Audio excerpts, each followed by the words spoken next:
The U.S. city of Ferguson and surrounding areas now under a state of emergency. It was declared roughly 12 hours after a shootout with police left one man in critical condition. It happened as protesters marked the one-year anniversary of Michael Brown's shooting death by a white police officer. Dave Wagner joins us live from Ferguson. Dave, what is the mood right now? Well, Asier, let me just tell you that it's been a day of mostly nonviolent protests here. Many protesters, dozens in fact, were arrested for trying to block I-70 in both directions. I-70, a major interstate that rolls through this area here. Dozens have been arrested because of that. 56 protesters were arrested down at the federal courthouse in downtown St. Louis today. Again, a nonviolent protest. The St. Louis executive, St. Louis County executive, Steve Stenger, says that there is a state of emergency here. He says the time and investment in Ferguson will not be destroyed by a few that wish to violate the rights of others. Most in this community are hoping for a quieter night. Emotions are high in Ferguson as hundreds of marchers took to the streets following a night of violence and unrest. Today's peaceful march was in sharp contrast to the violence that erupted here Sunday night.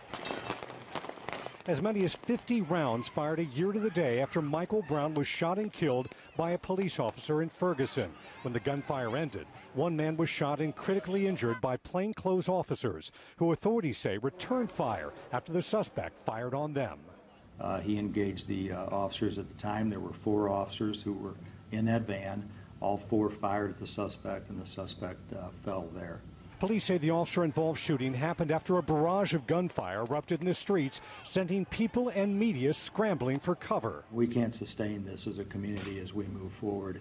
We have other individuals out there who are armed right now. They're part of this group. We need the public's help. We can't do it by ourselves.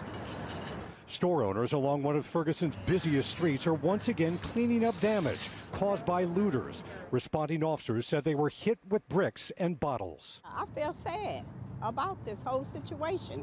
It's time to stop the violence now. Among the buildings damaged, a family services resource center. People are still really raw, and there's a lot of strong emotions about what's going on. A community still struggling to heal and rebuild 1 year after Ferguson was torn apart.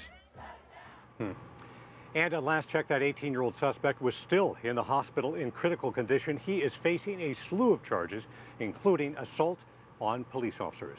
Asier? And Dave, what about the father of the suspect? From what I understand, he's got a completely different story about what happened. He really does. Very, very different account of what happened. And he got that from 2 young women who he says were in the car with his son last night.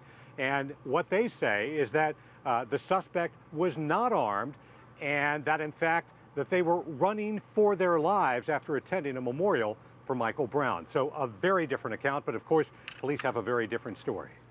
All right, Dave Wagner, thank you.